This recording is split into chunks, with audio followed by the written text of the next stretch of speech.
The meatloaf was getting cold, but I didn't care. I'd been planning this moment for 3 weeks, ever since Benny saw my wife Lynn kissing another man at the Riverside open house. Tonight, her father was here for what she thought was a casual dinner. She had no idea what was coming. Before we dive deeper into this story, I have one small request. Please subscribe, drop a like, comment, and hit that hype button to boost this channel so more people can discover these incredible Reddit stories. "Rick, you've outdone yourself with this meal," Mr. Taylor said, cutting another piece of meatloaf. "Lynn's lucky to have a husband who cooks like this." I smiled, checking my watch. "She should be home any minute," said she had to drop off some tax papers to a client. Mr. Taylor nodded, sipping his coffee. "Always working, that girl. Gets it from her mother, God rest her soul." The front door opened with Lynn's familiar flourish. She breezed into the kitchen, her real estate blazer perfectly pressed, her smile faltering when she saw her father. "Dad? What are you doing here?" "Rick invited me for dinner," Mr. Taylor said, gesturing to his plate. "Said you'd be back from delivering tax papers." Lynn's face went pale. "Tax papers?" I leaned back in my chair, enjoying the moment. That was fast. Done with him already?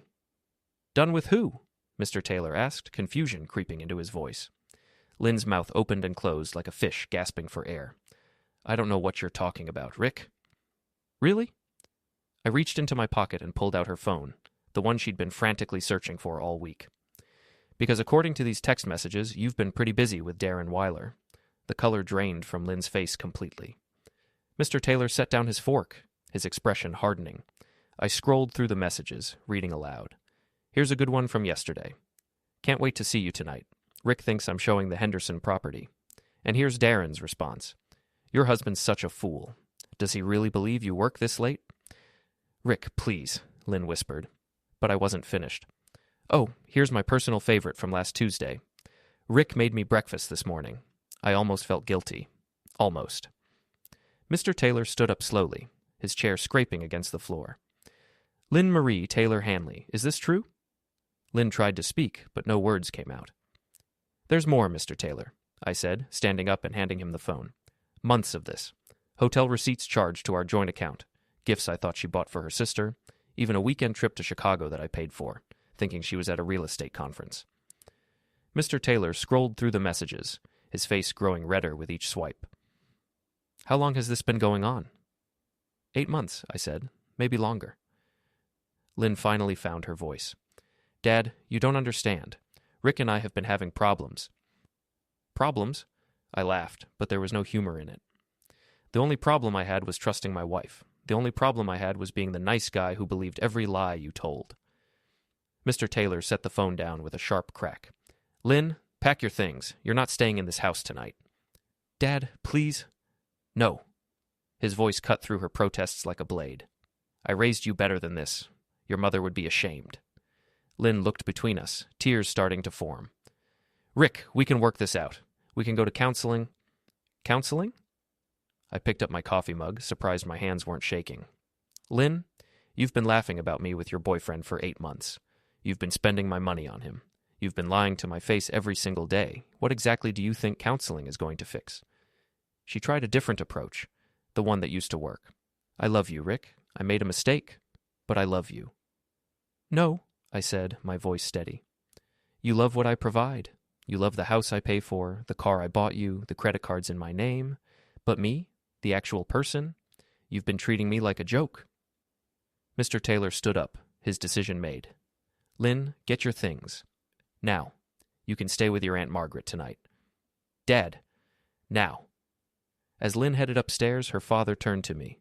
"Rick, I'm sorry. I'm so damn sorry. It's not your fault, Mr. Taylor. I should have seen the signs. Should have known something was wrong when she started working so late, dressing differently." He shook his head. "What are you going to do?" I looked at the dinner table, at the home I'd worked so hard to build, at the life that had been built on lies. For years I played the fool, but tonight I'm writing the last invoice. Mr. Taylor didn't understand what I meant, but he would soon enough. Everyone would. Lynn came back downstairs with a suitcase, her makeup smeared from crying. "Rick, please, don't do this. Don't throw away 10 years of marriage." "I'm not throwing it away, Lynn. You already did that the first time you met Darren Weiler." She looked at me with something I'd never seen before. Fear. "What are you going to do?" I smiled, and for the first time in months, it felt genuine. I'm going to collect what's owed to me, with interest. After they left, I sat in my kitchen, surrounded by the silence of my empty house. But it wasn't really empty. It was full of possibilities, full of plans. I pulled out my laptop and started typing. Invoice number 1, I wrote at the top of the document, for services rendered to an ungrateful client. Then I started making phone calls. The next morning, I was at my construction supply warehouse by 6 a.m., 2 hours before my usual time. Benny Martinez, my foreman, found me in the office going through financial records. Boss, you're here early. Everything okay? I looked up at Benny, 55 years old, built like a brick wall, and loyal as they come. He'd worked for me for 8 years, and I trusted him more than anyone. Actually, Benny, I need a favor. Remember what you told me about seeing Lynn with that guy? Benny's expression darkened. Yeah, still can't believe she'd do that to you. Well, last night I confirmed it. She's been cheating for 8 months, maybe longer. Oh, hell, Rick, I'm sorry, man. Don't be sorry. Be helpful. I need to repossess something that belongs to me. An hour later, Benny and I were parked outside Pinnacle Real Estate, where Lynn worked. Her silver Honda Civic sat in the parking lot, the car I'd made the down payment for, the car whose monthly payments came out of our joint account. You sure about this, boss? Benny asked, fingering the spare key I'd given him. Dead certain. That car was purchased with my money. The loan is in both our names, but I've been making every payment. Legally, it's as much mine as hers. Janice, my office manager, had confirmed this with our lawyer friend Pete Morrison. As long as I was on the loan, I had every right to take possession of the vehicle. We waited until Lynn went inside for her morning meeting. Then Benny walked casually to the Honda, unlocked it, and drove away. I followed in my truck. 15 minutes later, we were back at my warehouse. I parked Lynn's car in the back lot and placed a note on the windshield. Invoice number 1. For services rendered. Payment collected. My phone started ringing at 10:30 a.m. Rick, where's my car? Hello to you too, Lynn. My car is gone. Someone stole it.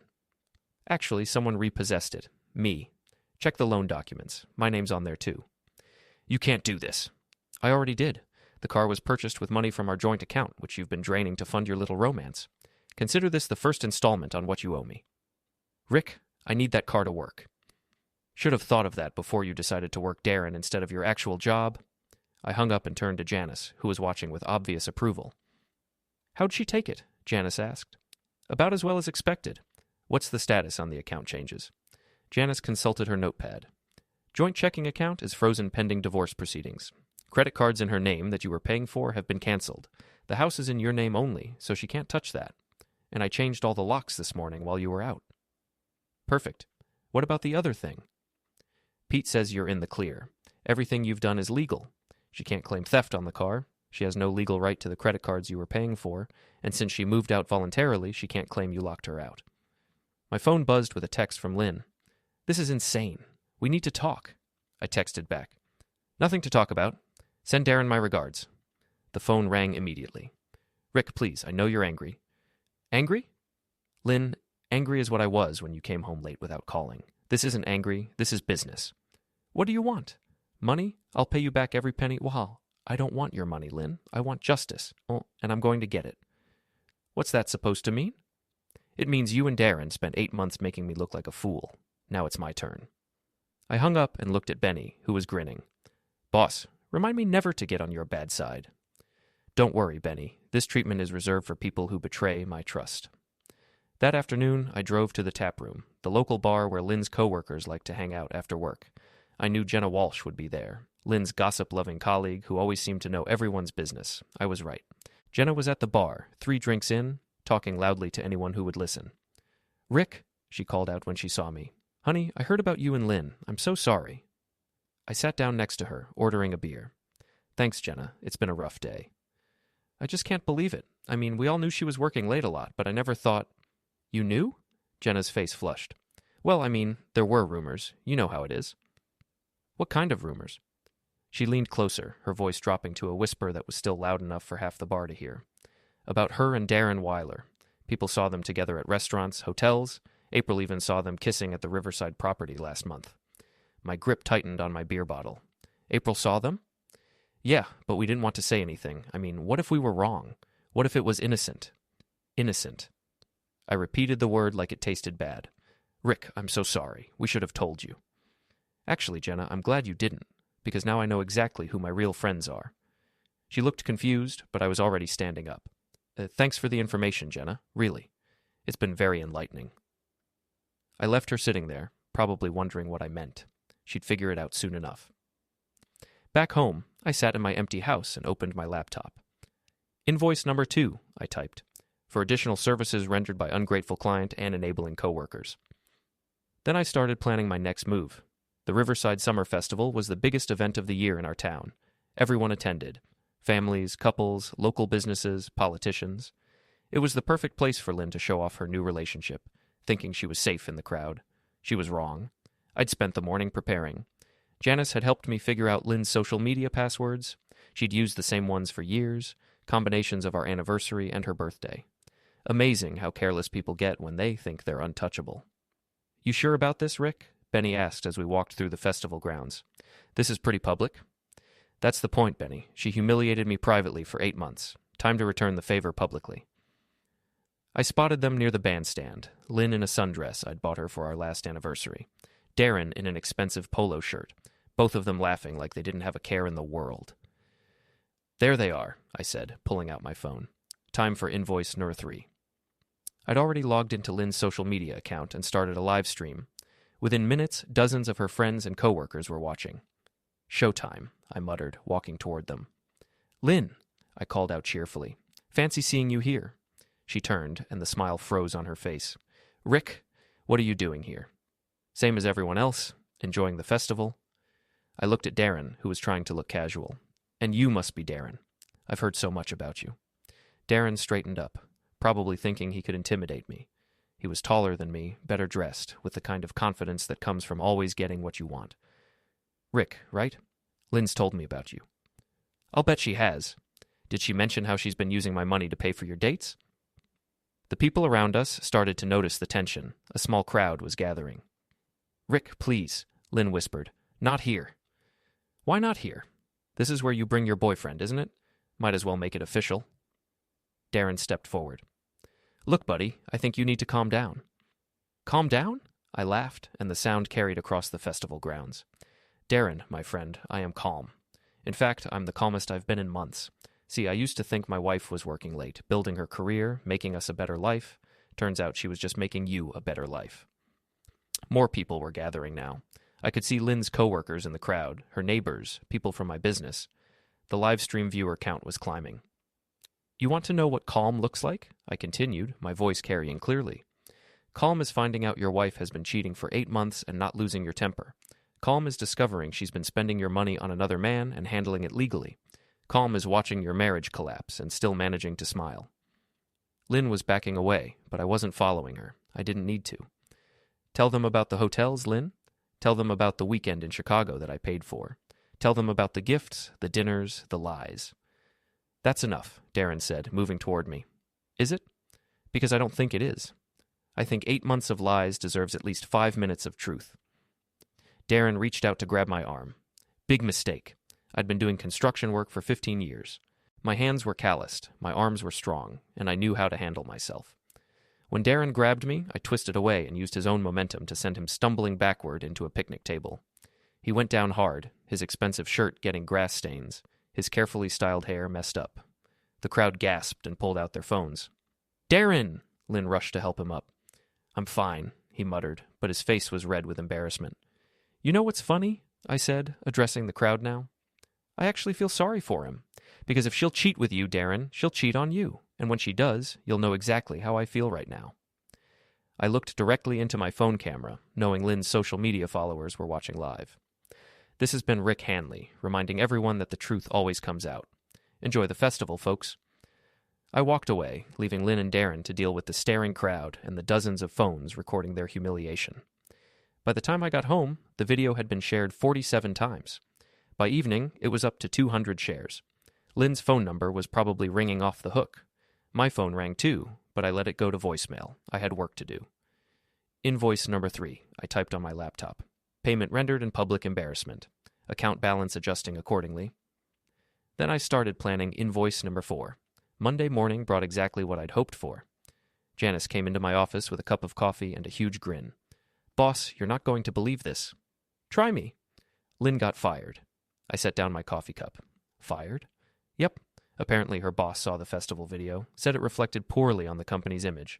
Something about conduct unbecoming a real estate professional. Interesting. Gets better. 3 of Darren's business partners pulled out of that big downtown development project. Seems they don't want to be associated with someone who breaks up marriages. I leaned back in my chair, processing this information. I'd hoped for some social consequences, but this was better than I'd planned. There's more, Janice continued. Remember that city inspector who's been giving us trouble? The one who keeps finding violations that don't exist? Henderson. What about him? Turns out he's been taking bribes from Darren's company to overlook real code violations. I have a friend in City Hall who told me all about it. This was getting interesting. Go on. Well, I was thinking, if someone were to report Henderson's corruption, it might solve a lot of problems for honest businesses like ours. I smiled. Janice had been with me for 6 years, and she understood how the game was played. That's an excellent suggestion, Janice. Very civic-minded of you. I thought so too. I already made some calls. That evening, I was working late at the warehouse when I heard glass breaking. I looked out the office window and saw a figure spray painting something on the side of my building. Darren. I grabbed my phone and started recording, then quietly made my way outside. He was so focused on vandalizing my property that he didn't hear me approach. Working on your artistic skills, Darren? He spun around, spray paint can still in his hand. You ruined my life. I ruined your life? That's rich. You spent 8 months ruining my marriage, and I ruined your life? The video, the rumors, the business deals falling through, that's all because of you. No, that's all because of your choices. I just made sure people knew about them. He advanced on me, and I could smell alcohol on his breath. You think you're so smart, don't you? Smarter than someone who commits vandalism while drunk and gets himself recorded doing it. That's when he noticed my phone pointing at him. You're recording this? Evidence, Darren. Always collect evidence. He lunged at me, but alcohol and anger made him clumsy. I sidestepped and let him crash into the warehouse wall. Then I walked over to the loading dock and hit the button that closed the big rolling door, with him on the wrong side of it. Rick, let me out. In a minute. First, I need to call the police about the vandalism, and maybe the fire department about the trespasser who got himself trapped. This is kidnapping. This is a citizen's arrest. Big difference. 20 minutes later, the police arrived to find Darren sitting in my loading dock, surrounded by evidence of his vandalism, still holding the spray paint can. The video on my phone showed him clearly committing the crime. Officer Martinez, no relation to Benny, shook his head as he looked at the graffiti. Mr. Weiler, you're looking at criminal mischief, trespassing, and attempted assault. He trapped me here. After you vandalized his property, Officer Martinez pointed out. Mr. Hanley was within his rights to detain you until we arrived. As they led Darren away, he shouted back at me. This isn't over. Actually, I called back, I think it is. The next morning brought even better news.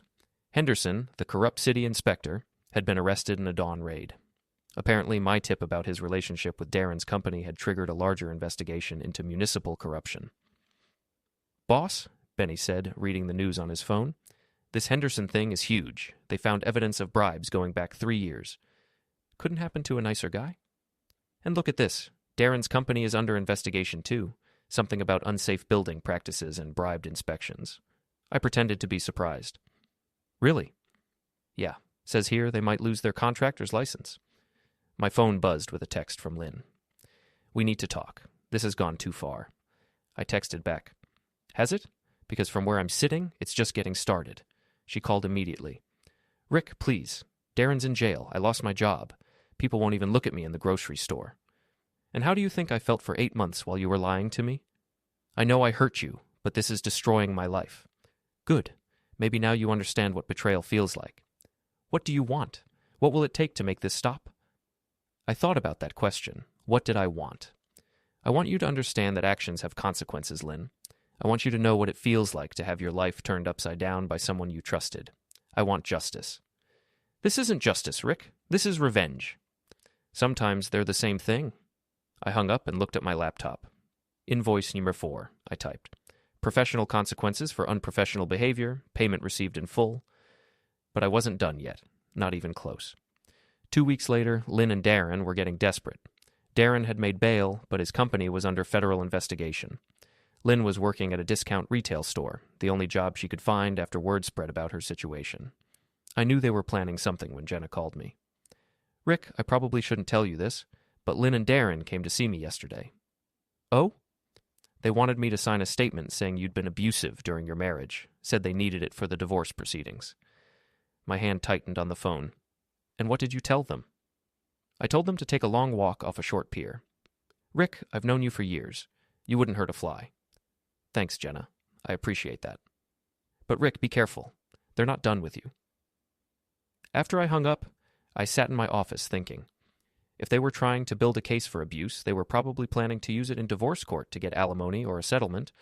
The problem was, I'd never laid a hand on Lynn in 10 years of marriage, but that wouldn't stop them from trying to fabricate evidence. I called Pete Morrison, my lawyer friend. "Pete, hypothetically speaking, if someone were trying to frame me for domestic abuse, what would that look like?" "Well, they'd need witnesses, medical records, police reports." "Why?" "Just curious." "Rick, if someone's trying to frame you for abuse, you need to be very careful. Don't be alone with your ex-wife. Don't go anywhere private with her. And whatever you do, don't let her provoke you into losing your temper." Good advice. "I'm serious, Rick. One allegation, even a false one, could ruin your reputation and your business." That gave me an idea. The next day, I called Lynn. "I've been thinking about what you said. Maybe we should talk." "Really?" She sounded hopeful. "Really, but not at the house. Too many memories. How about somewhere neutral?" "Where?" "The Riverside Motel, room 237, tomorrow at 8 p.m. We can discuss the divorce terms." "Okay, Rick, I'm glad you're being reasonable about this." "Oh, Lynn, you have no idea how reasonable I'm being." After I hung up, I called Janice. "I need you to make some calls. Get Mr. Taylor, April, Jenna, and anyone else who knows Lynn well to come to the Riverside Motel tomorrow night. Tell them it's important, but don't tell them why." "What are you planning, boss?" "Justice, Janice. Pure, simple justice." The next evening, I arrived at the motel early.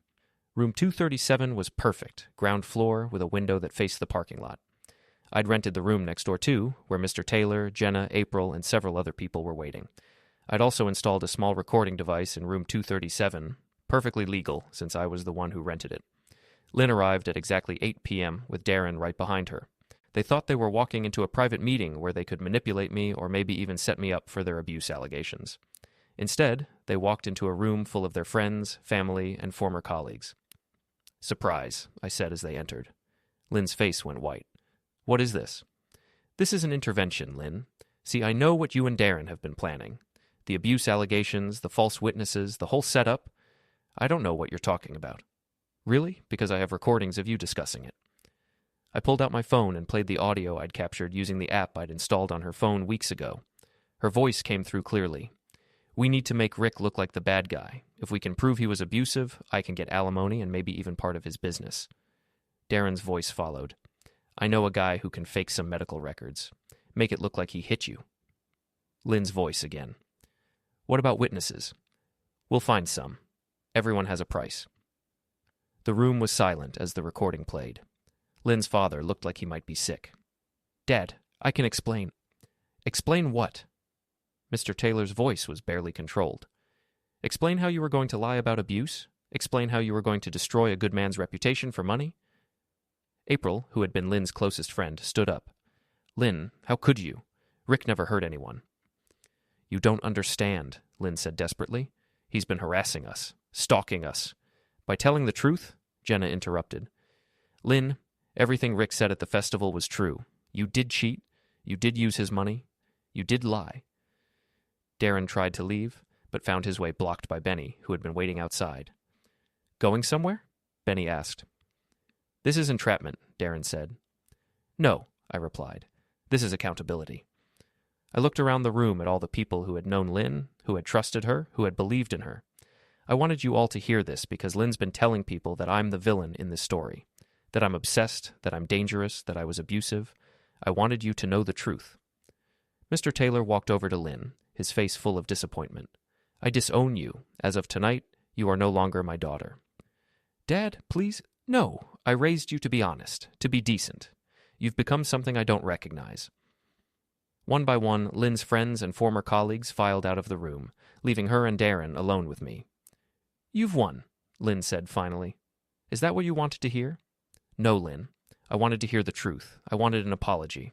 I wanted some sign that you understood what you did to me. I'm sorry, she whispered. No, you're not. You're sorry you got caught. There's a difference. I walked toward the door, then turned back. Invoice number 5, I said. For attempting to destroy an innocent man's reputation, payment rendered in public humiliation and social exile. As I left the motel, I could hear Lynn crying. For the first time in months, I felt something like peace. The next morning, I woke up in my own house, in my own bed, for the first time in weeks without anger consuming my thoughts. The plan was almost complete, but I had one more invoice to deliver. Janice was waiting in my office with coffee and a newspaper. Front page, boss. The headline read, Local developer charged with fraud. Below it was a picture of Darren in handcuffs. Federal investigators found evidence of bribery, tax evasion, and unsafe building practices, Janice read aloud. Darren Weiler's company has been shut down pending investigation. And Lynn? Arrested this morning as an accessory. Turns out she knew about the bribery and helped cover it up. Used her real estate connections to hide some of Darren's illegal activities. I sat down heavily. I hadn't expected that. Boss, you okay? You look like you've seen a ghost. I wanted justice, Janice. I wanted them to understand what they put me through. I didn't want to destroy their lives. Rick, look at me. Janice's voice was firm. You didn't destroy their lives. They did that themselves. You just made sure people knew the truth. My phone rang. It was Pete Morrison. Rick, you need to know something. The FBI wants to talk to you. The FBI? About Lynn and Darren. Seems your wife was more involved in Darren's business than anyone realized. They think you might have information that could help their case. What kind of information? Financial records, communications, anything that shows how deep this conspiracy goes. 2 hours later, I was sitting in a federal building downtown, talking to Agent Sarah Collins. Mr. Hanley, we understand you've been documenting your wife's activities for several weeks. I was documenting her affair. I had no idea she was involved in anything criminal. The recordings you made at the motel, the financial records you gathered, the text messages you recovered, they show a pattern of conspiracy that goes back over a year.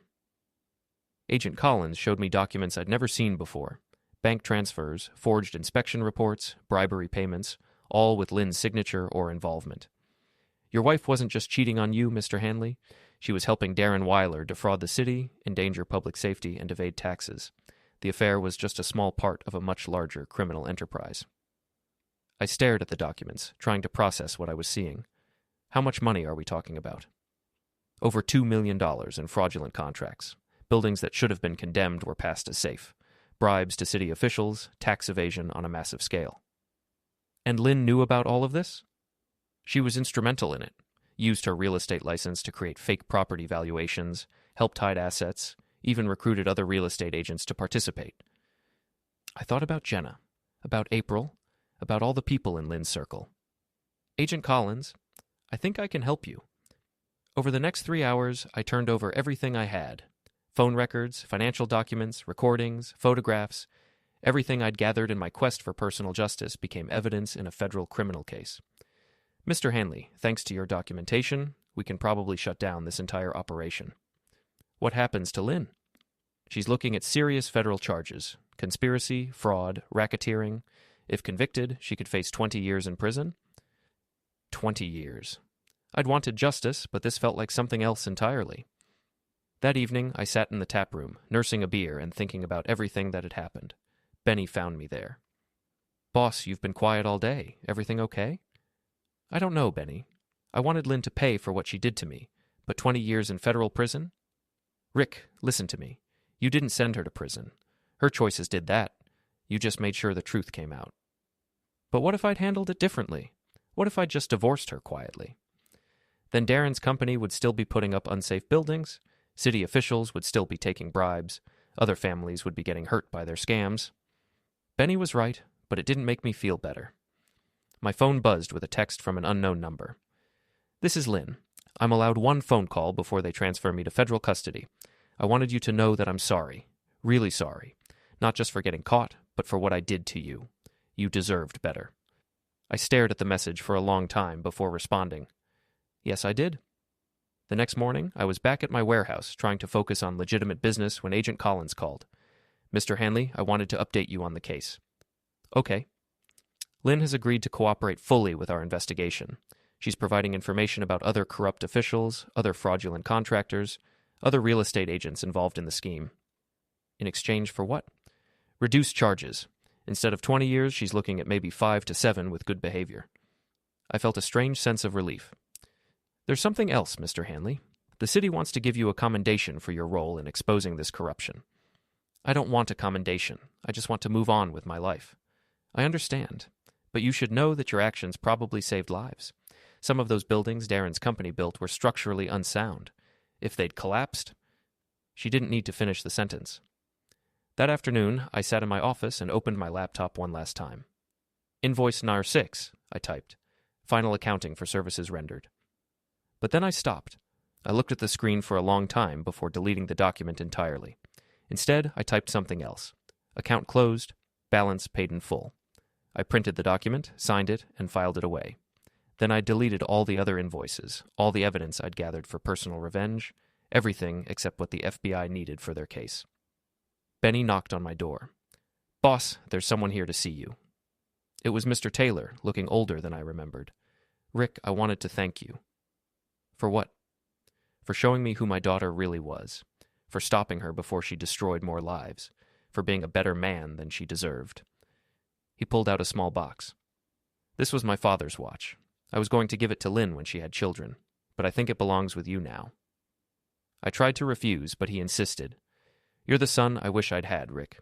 The man I hoped she'd married for the right reasons." After he left, I sat alone in my office, holding the watch. Outside, I could hear the sounds of honest work. Trucks loading, men calling to each other, the business of building things instead of tearing them down. For the first time in months, I felt like myself again. Not the fool who'd been betrayed, not the man seeking revenge, just Rick Hanley, business owner, employer, member of a community. I looked at the watch, wound it carefully, and put it on my wrist. Then I got back to work. 3 months later, Lynn was sentenced to 6 years in federal prison. Darren got 15 years. The corruption investigation led to the arrest of 12 city officials and the shutdown of 4 fraudulent construction companies. I never saw Lynn again, never spoke to her, never thought about revenge. Because sometimes the best revenge is simply living well. And that's exactly what I did.